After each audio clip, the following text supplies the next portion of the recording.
The Blind Beggar on the Whitechapel Road is one of those establishments that's developed a reputation for the wrong reasons.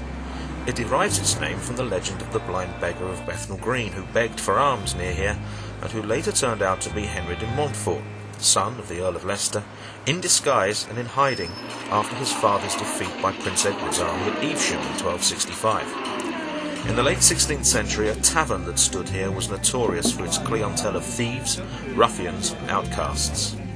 The current pub was built in 1896, and its most famous regulars were of a similar social ilk to their predecessors, only with sharper suits. Perhaps the most talked about customer, however, was George Cornell, who eventually died here in embarrassingly public circumstances. The story of Ronald and Reginald Cray and their rise and fall is widely known. It's been documented in film, and a seemingly endless flow of books have been written by journalists, crime historians, the twins themselves, family members, ex-associates, wives and police officials. Even the barmaid of the Blind Beggar managed to churn one out in the 1990s.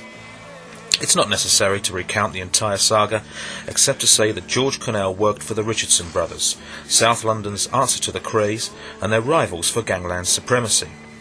The reasons Cornell died changed from account to account. Certainly he was brazenly drinking in a pub which was firmly within the Crays' patch, a mere 2 days after a brawl with the Richardson gang in a Catford nightclub, which cost the life of twins associate Dickie Hart. On March the 9th, 1966, Ronald Cray was drinking in a pub in nearby Tap Street when he heard that Cornell was in the Blind Beggar.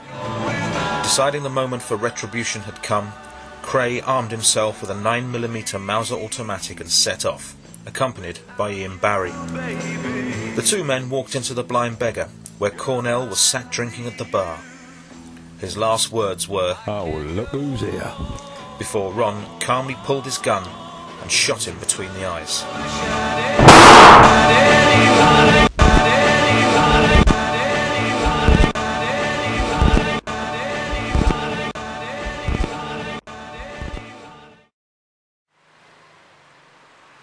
Yet another dramatic episode in East London's often turbulent history was played out in Sidney Street, running south from the junction of Whitechapel Road and Cambridge Heath Road.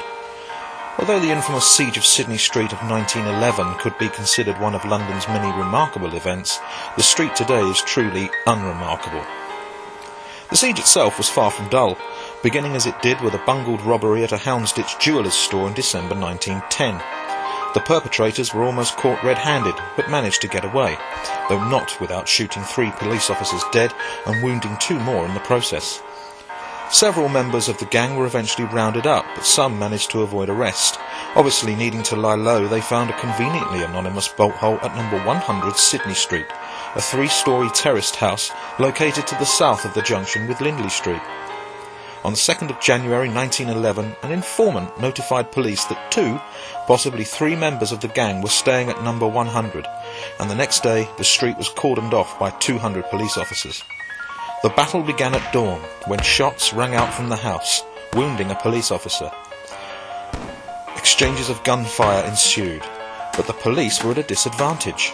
Their antiquated pistols and rifles were no match for the modern automatic weapons obviously employed by the occupants of the house. Subsequently, Sidney Street was visited by 2 squadrons of Scots Guards, as well as the Home Secretary, Winston Churchill, who surveyed the developing battle from the yard of a nearby pub. After a while, smoke was seen coming out of the house, swiftly developing into a full-blown blaze. Churchill, later to become famous for his pithy comments, was alleged to have said, "Let the bastards burn." 2 bodies, those of Fritz Zvars and William Sokolov, were recovered from the house, though legends grew that a 3rd gang member, Peter Piatkov, had escaped the siege. Dubbed Peter the Painter, he became an East End folk hero, some believing he had managed to flee to Russia. Number 100 Sidney Street was demolished in 1956 to make way for the estate that still occupies the site. At the time of redevelopment, a Stepney Council spokesman decreed, "We do not consider the house historic or famous," an early example of the East End choosing not to celebrate its most notorious past events. However, the police officers who died in the Houndsditch robbery were commemorated by a plaque, erected near the scene in December 2010. The East End of London is a place of strong contrasts, the likes of which serve to poke and jostle any visitor unexpectedly. Tales of criminal gangs and their bloody escapades can be balanced by acts of selfless philanthropy, whether by group or individual. It's also a concept that is stubbornly ingrained in the fabric of Whitechapel in particular.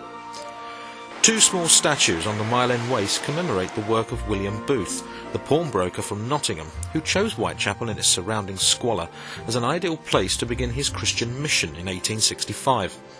Booth would preach to passers-by outside the Vine Tavern, challenging their irreligious and intemperate ways and ultimately offering the opportunity to follow his cause and achieve salvation. Despite heckling of a nature that often left Booth exhausted and bloody, his cause turned out to be popular and needed more permanent premises.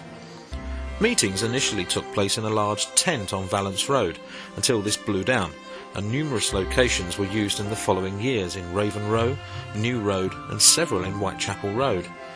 In 1878, after a last-minute change of heart by Booth himself, it was renamed the Salvation Army, and now operates in 111 countries, providing services in 175 different languages, helping more than 30 million people. Membership includes more than 17,000 active and more than 8,700 retired officers, around 100,000 other employees and more than 4.5 million volunteers.